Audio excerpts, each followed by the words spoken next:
Welcome, everyone. I'm so excited to introduce you to Shelley Bostrom. She's one of those amazing orthodontic consultants. Shelley really does have a deep understanding and a keen eye for those emerging trends in our industry. Shelley helps orthodontic practices really optimize their operation, and she specializes in like strategic planning and technology integration and all about enhancing patient experiences. And in this interview today, we'll explore Shelley's journey and the inspiration behind her practice, Align My Practice, and the importance of local presence marketing. So, Shelley will share some really great practical advice on starting local marketing, creating some really great customer profiles, and gaining that competitive edge. So we'll also discuss how to stay updated on local trends and measure successes and avoid really all those common pitfalls. So let's dive in. Hi, Shelley. Thank you so much for joining today. I was so excited about talking with you that I was thinking through some of my questions last night. And I remember 30 years ago, there wasn't any orthodontic consultants that I remember.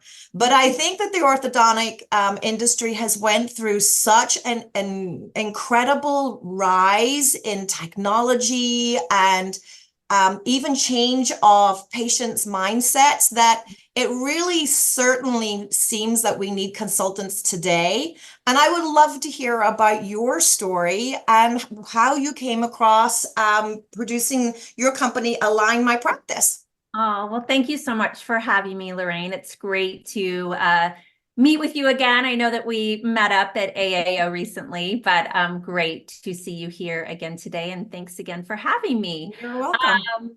And yeah, so, thinking back to 30 years ago, I was in this industry over 30 years ago. I'm aging myself now, but I do remember Charlene White. She's kind of the consultant that stands out to me. And I actually still have, I think I have a workbook of hers or something, maybe a floppy disk. I don't know, but I think I have something of hers.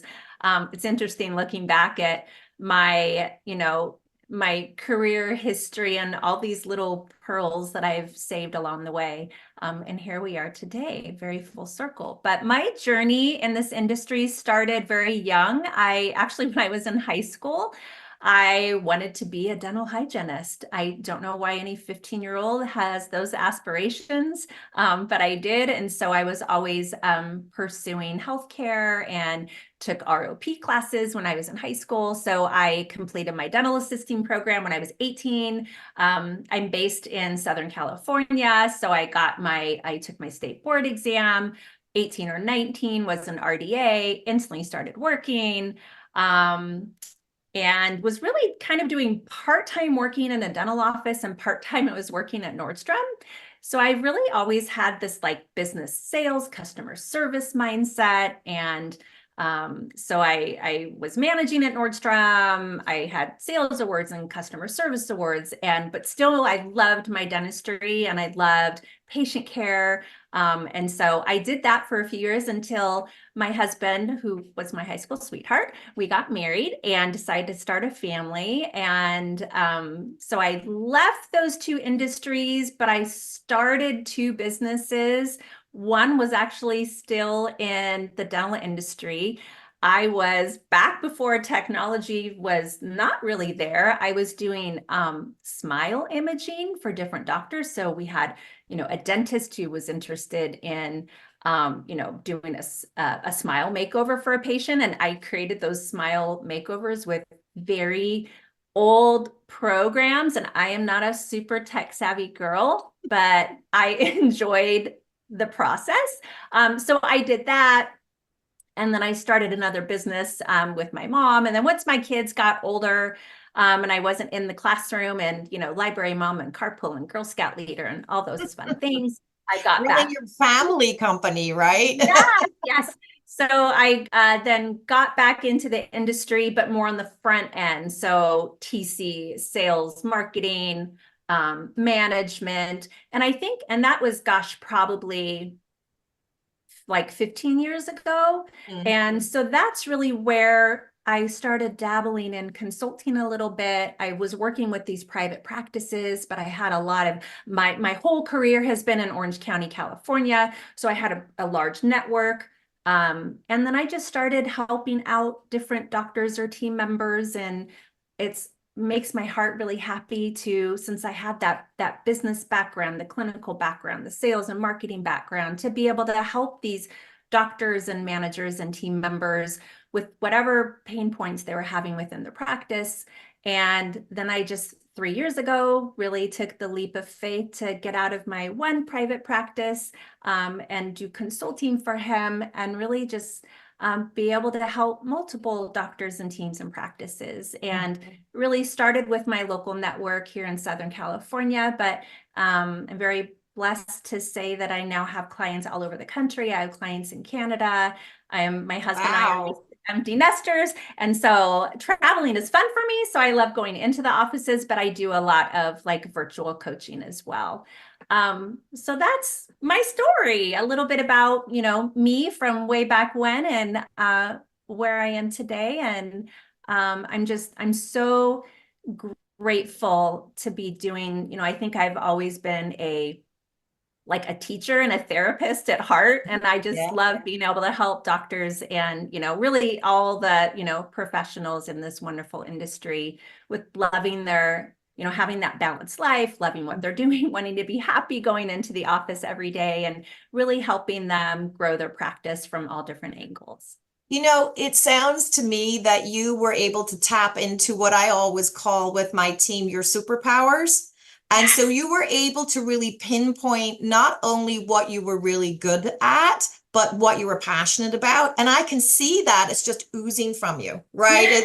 And when you meet somebody who's very passionate about what they do, as they say, you never work a day if you love your job and you love what you do. And I can see that just sitting, looking back at me. So it's exciting to see someone live that passion and be excited about what they do every day. So good for you. Well, today we're going to talk about local presence marketing. And I sort of reached out to you last night and thought, I have this bug in my head that I don't think that many people have been talking about it. And yet I know it to be really important, and you know it to be really important. So let's really plant the seed inside all of our practices, watching about what it is and why we need to pay attention to it. Yeah, it's so important. So one of my courses is ground marketing and community engagement, and it's just that. It is so important. And there are, of course, other aspects of marketing that are equally as important. You need to have a website that's working for you. You need to invest in SEO and Google ads and have that online presence. Absolutely. Social media is important. Absolutely. That's going to help to humanize your practice, and it's fun for the team. And it's a lot of the, patients in the community are on social media. So you need to make sure that you are utilizing all methods of communication to reach your local community and reach your patients.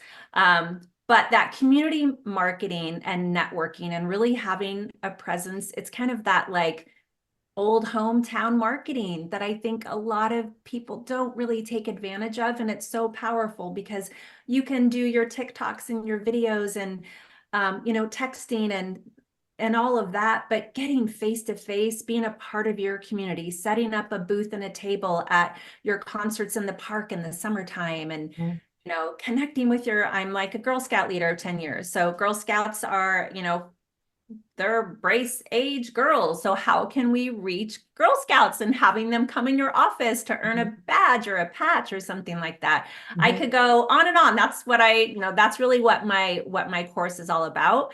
But it's so important. And you're right. I think a lot of practices are so focused on the global reach, and they're forgetting about, the business or the elementary school down the street and how to really connect with them. I find that, certainly having worked with quite a few doctors, is we get very focused on when the door opens, right? I saw you in a podcast the other day and you were talking about new patients exams and how to get a start on that very first, moment that you meet the patient. And those are all wonderful.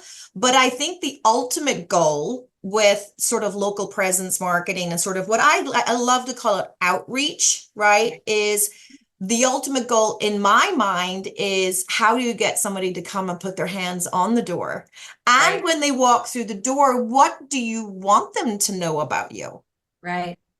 Yeah, we kind of go through, I'm sure everyone's heard of the sales funnel, the marketing funnel. Yeah. So Yeah. last part of that funnel is them walking through your door, but there's so many other things for them to learn about you in the community and looking at your website I'm big on Dr. Cialdini's principles of influence. So one of the principles of influence is principle of consensus or social proof. So what's out Mhm. there about Yeah. you, your practice niche, your team? What do your reviews say? What is your community saying? Did you participate at this, local community event, or maybe a health fair, or a career day at a local elementary school? Mhm. Mhm. That face-to-face interaction is important. And one of the my new patient call sheet is a question: have you met Dr. Smith before? Like, you Interesting. need to know, have you Mhm. met them? Oh yeah, I saw him at the grocery store. I saw him at a baseball game. Oh yes, he came and spoke at my child's school. So it's important for that, referral and intake information to be really, really complete, so that you as a practice know when you're going to be investing in marketing, Mhm. what's working for you, what's not working for you, and where are your current patients, how are they finding you, Mhm. and what's out there about you. I have always really loved when I was building retainers for life, that I had to look really closely at who my number one customer was going to be. Who is going to spend time on my website? Who is going to buy my product? Who is going to make decisions on this product? And I don't think it's any different for an orthodontic practice in understanding who their number one customer is and then building local presence based on that knowledge. So, what are your thoughts on that, Shelley? Yes, great question. So I always encourage my practices to really know who their like patient avatar is. Like, if you were to pull someone off the street to do a commercial for you, who is that person? Mhm. So I would say for the most part, I do think it is that busy mom. Mhm. So who is that busy mom? Where does she hang out? She's got multiple children going to, I was one of those moms. I was that working mom having 3 kids in 3 schools and 3 carpools and 3 after-school activities, running them to all of these appointments. So I think that is common. I do feel that there are a lot of situations where families are a 2-parent working family and everybody's incredibly busy. So Mhm. where does that mom go within your local community? Mhm. Like I said, when she drops off the kids at school, is there a local coffee shop? Does she go and do a workout at the local Pilates Mhm. studio? Mhm. Is there a Medi spa that she goes to? Where does she get her lashes done? All of those things. And it's a great opportunity for practices to look at cross marketing with other small businesses within your Mhm. community. For example, in my last office that I was managing, we were in a big 3-story building. We were on the second floor, and just below us was a spa. So we would always market with them, especially like Mother's Day and special times of year, where Mhm. we would talk about, clear aligner opportunities or gifting, and then raffles and collecting data and information for one another for maybe facials at the spa and salon. So I definitely feel like through that, marketing sales funnel, there's a lot of ways to get to that avatar, that target patient. Mhm. But when that busy mom comes into the office, I do feel like the gears need to shift a little bit, and you really Mhm. need to put a lot of focus on the patient. I do feel like the patient has a big say in the decision that's made by mom or by dad or just by the parents in general. So really making sure that that patient feels super special, you're making them feel comfortable, excited about treatment, you're asking them questions, then, don't just let them like sit there and play on their phone, really try to engage them. I think that speaks volumes to the parents that you really, really care about their child and their child's happiness. Yes, and absolutely. I mean, especially with the busy moms who are very smart shoppers today, who are perhaps visiting 3 orthodontists. Now, you pray they come to you and be like, done and dusted. Yes, let's get started today. I mean, that's your ultimate goal. But if they do leave and they do shop, the idea that the child will say, I like Dr. Lorraine better. She was really nice to me because is again comes back to engaging the patient, right? The child in part of this process. So couldn't agree with you more on that. Now, we do know busy moms are busy. We know they're shoppers. And the question is, if I was interested in shopping a practice, where do you think busy moms go? So I've seen you at the spa. I've maybe even seen you at the school, right? Maybe you're on my folder that I get home. There's a special little ticket in there. So I've seen you places. So now I'm going to probably Google you, right? Yep.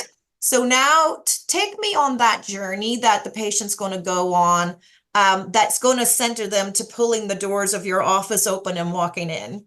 Right. So yes. So after your, avatar busy mom researches you, typically they are going to go to your website. So I would say your website is your 24/7 sales rep. Make sure it navigates easily, make sure there's a call to action on there so they can easily, so many times I'll go, if I'm working with a client and I'll look at their website and like, where I don't even see their address. I don't know where they're located. I have to scroll all the way to the bottom before I find an address. Right. So I want a call to action. I want a phone number. I want it, what to expect at your consultation. So just make sure that from a branding perspective, and branding doesn't mean just logos and colors. Branding is about the emotion that you're trying to evoke from your potential patient. So don't have all the canned images on there. If you can have a video on there, that's great. If there's a welcome video from your doctor or your team members, something that's engaging, but make sure, if you think about the emotions that you want your patients to feel when they hear about you, they look at your social media, they look at your website, they walk in your office, you want them to feel trust, joy, confidence. So is that represented on your website? And then, yes, they call. And then that's a whole different webinar series is making sure that— Don't worry, Shelley, we'll do that one as well. Making sure that when that patient calls the office that, it's not, the first impression is not when they walk through the door. You have impressions leading up to that phone call. How is that phone call handled? I work with a lot of marketing companies and they work so hard at driving leads into the practice and getting the phone ringing. And often the phones are not being answered, or they're not being answered with the quality to convert that call into a scheduled appointment. I could go on and on. This shines such a light on all of the things that the orthodontist, this practice owner, needs to be thinking about. And we know our doctors are smart. They go to school, they graduate, they are perfect at moving teeth, but they never learned any of this information, right? And we live and breathe it because we're I certainly do on the corporate side, but I don't know anything about moving teeth. So the idea of bringing someone like you in that sort of like opens up that tunnel vision of that upper left lateral is not perfect, I gotta do A, B, and C to it, to this other world of how to get that patient in the chair, just speaks volumes to the role that our consultants play, because they don't have to go back and go to business school, right? Right. So true. And really just, making sure as doctor owners that you are investing in your team and empowering them to have professional and personal growth and development. Don't expect them to know how to answer the phone automatically and really have that kind of sales mindset to convert those phone calls, make it more than just a lead really to convert them. But yeah, so when the patient walks through the door, that's a whole nother webinar also. But yes, rolling out the red carpet and making sure that you are creating an experience for Johnny and mom or dad when they come in. And there's so many marketing opportunities internally as well to make sure that you're highlighting all the wonderful things for your practice. And I think when mom also puts her hands on the handles, right? And she should be reasonably pre-qualified. If you think about it, if you've done your local presence marketing well, they know who you are. They know perhaps you give to a local charity. They know what services you offer. Perhaps they've watched you on Facebook because they're probably going to go on Facebook or Instagram or whatever these young moms do these days, right? But they're going to want to have seen you, right? And had an experience with you without actually meeting you. So by the time they're open the door, they are more pre-qualified than back in the olden days where you were the only orthodontist in town and you were just walking through the door meeting the orthodontist for the first time. So highly valuable information can be put in front of the patient and busy mom before she even walks through the door, making the flow from the door opening easier, right? Because she's going to know certain things about you. And if she doesn't, then you can say, oh, you got to check out the doctor. He does such funny videos. They're on Facebook. Go check that out. So there's so much more control today if we just know to go at how to do it, right? Like, what are my options? What sort of things should I be thinking about? And if we understand our avatar, then it helps us understand what are our options. Right. Where do we sit in the community? Where will I get noticed? And I think, even just sponsoring local soccer teams, that sort of thing. So you've come up with some really great ideas. What do you think about how to maybe co-brand or work alongside the schools? Like, what are some ideas that you have there? Yeah, so definitely getting connected with schools is important. I think for orthodontics specifically, it's really targeting the elementary schools.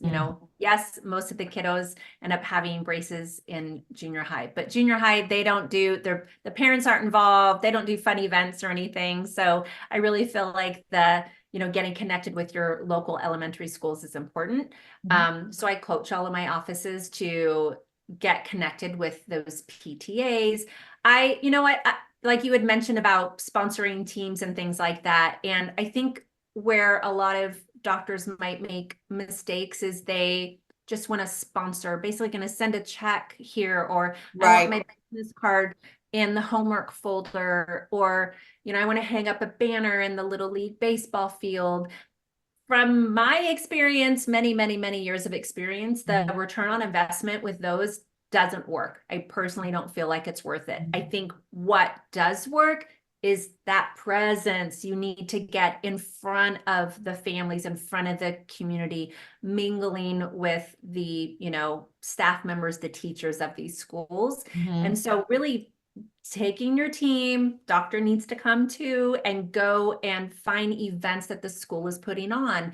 Normally, elementary schools do an event, well, at least in my area, they'll do an event right before summer. So often it's like April, May, they'll do, a fun fest, school carnival. Those are the events that parents are at, everybody's mingling, and you can set up a booth. There's definitely a science to how to be successful. You can't just set up a booth and stand there and wait for someone to walk up and hand them a business card. Like, your goal to when you are at those events is to make connections, network, build relationships, and data capture. So you need to find a way to connect with that parent, talk with them, give them some literature and information about your practice, but have some swag or goodies or spin a wheel or something in exchange for them being interested in a complimentary consultation for your office,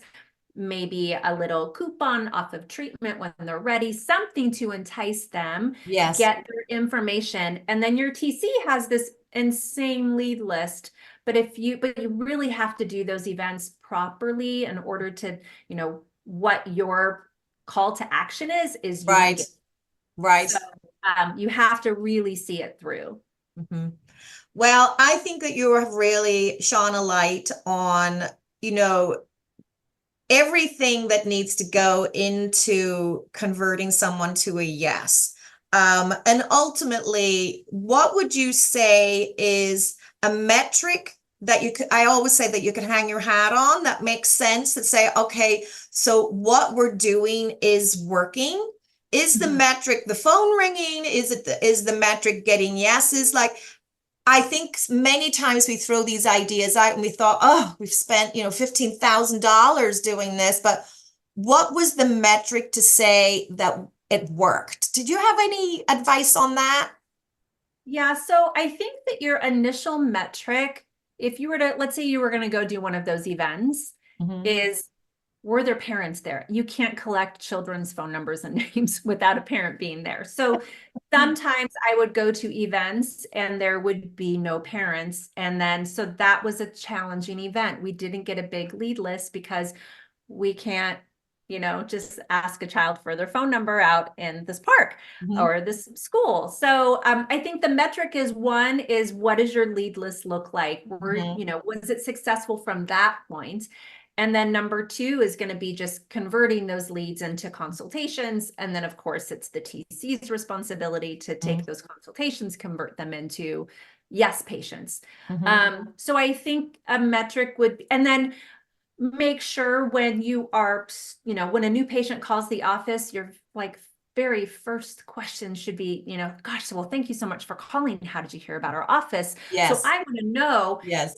If somebody found you at one of these community events, you have to ask, you have to document it. I don't want it to say community event. I want it to say Arroyo Vista Elementary or this career fair or, concert in the park, whatever it was, so that next year, when you're looking and you're planning out your marketing calendar and your community events, you have to have some history that you can look back and go, gosh, that was a great event. We have to do that again. Very interesting. You need to put it in the calendar right away. Or if it wasn't a good event, don't automatically say, no, I don't want to do that again.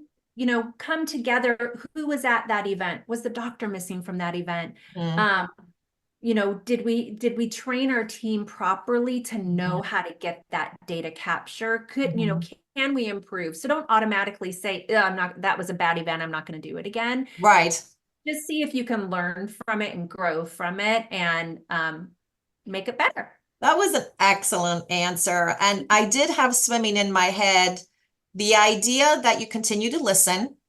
What worked and what didn't work, even right down to, I didn't feel like I did good at that event, and then the idea of tracking it so that when you get to the following year and you put your dollars and cents aside for that again, is that you are making more educated decisions. We do that with conventions on the corporate side all the time. Which conventions worked, which ones didn't, and how can we do better the next time we go to a convention? So that was such a great answer. I really think this shines a light on paying attention to the local community. And plus, it's great to give back, right? I mean, it feels good. And I think, even charities like Smiles Change Lives, Smile for a Lifetime, Embracing Our Warriors, we've got some really solid charities out there that you can participate in. And, as much as we don't like to talk about what that means to us as a marketing strategy, we don't like to say it, but it does. It allows you to post give back, give back on your website. It allows you to post it on your Facebook pages. And many times we got to pay attention to that is something that can work for a practice. And I know that if I'm a busy mom and I'm looking at three orthodontists in town, I see this guy that is just truly caring, giving back. It warms my heart, and I want to do business with somebody that truly feels Absolutely. caring, Yeah, right? that's part of that branding, about creating emotion and really as a practice owner, what is your mission statement? What are your core values? Yes, What do you want your patients to feel when they learn about you? They yes. walk in your office, they go to your website, they put that first phone call in, they leave, they get the follow-up phone call, they get their thank you card in the mail, all of those things. That's what branding is all about. So And I'm I, sure what you do is, now that we have planted the seed that local presence marketing is important, I am sure you have a roadmap and how to break this down into steps, let's say, yep, right? And you don't yep. need to share the roadmap, but they should reach out to you and get the roadmap, right? Yes, Of I a would love way to to share be some of able, that. right, to break it down into like not such a, I don't even know which direction to go first, right? But I will go on the record as saying I'm a strong supporter of all of those three charities that I just mentioned: Embracing Our Warriors, Smile for a Lifetime, Smiles Change Lives. I love these guys with all my heart. I love what they're doing. What they're doing is powerful, and what they're doing is important. So just my little pitch is that here at Retainers for Life, we give free memberships to anyone who is a member of those charities. And so everybody gets a free Retainers for Life membership. I highly recommend getting involved. And then, Shelley, just to finish up. So we do have a new webinar series coming up that I'm going live with probably in the next few weeks. And the Okay. webinar series is called Dear Younger Self. So, Mm. if being middle-aged, I would have a lot of advice for my younger self. And I was wondering if there was one piece of advice that you would give your 19-year-old self Oh my, before you we're going headed way out back. on your new career, right? So, any ideas? Gosh, I'm really excited to, view and listen to that series. Mhm. Gosh, that is I would say, looking back at my younger self, I've definitely had, career challenges, personal challenges, and sometimes you're in a role with a practice and you think like, what am I doing here? What am I Mhm. doing? Maybe you are working with a challenging doctor who's micromanaging. Mhm. Maybe you have a team member, maybe a patient yells at you. There's all of those tough moments that can frustrate you and cause you stress and anxiety and make you not feel good. Is to trust the journey in your life. Because Mhm. even me, many, many, many years later, I can look back and I'm like, ooh, that's what that purpose was. I learned Yes. that Yes. at that office. I worked with that doctor. I maybe made some family sacrifices where, like, one example, I was working at this office and my husband had recently got laid off. And this was a really great paying job and I had to do it for my family. We needed the income and it Yeah. was challenging. My days were long. I was putting in 15-hour days. I had a commute that I didn't enjoy. I was missing dinners with my kids. But it was a time in my life where I was like, gosh, what am I doing here? And I was at that office for just a couple of years. Mhm. But I can look back and there's so many pearls that I learned that helped Mhm. to create me, build strength in me, help me to really do what I'm doing now because I've been in all those tough Mhm. situations. So I Right. think it's really trust the journey, try Mhm. to find joy in everything. I'm like the glass half full kind of girl. So Yeah. rather than getting angry or frustrated, I always try to self-reflect and be like, okay, I'm always growing and changing. I'm always Right. learning. Yes, I'm a teacher, I'm a coach, I'm a consultant, and my role and my passion is to help these doctors and these team members. And Mhm. but I learned so much from these doctors as well Right. because I'm a work in progress myself. So I think just trust the journey, embrace the tough times Mhm. because you are having so much growth during those tough Oh, times. that's so well said, Shelley. I just love that. You're so wise. Oh, you're You're so like, sweet. yes, I am. You're Well, sweet. Shelley, if anybody wants to get a hold of you, and it's now that they've watched us for maybe 45 minutes perhaps, and they're thinking, I would really love to get a hold of Shelley. What is the best way to get a hold of you? Oh, I have many ways. I'm all over the place. So my website is alignmypractice.com.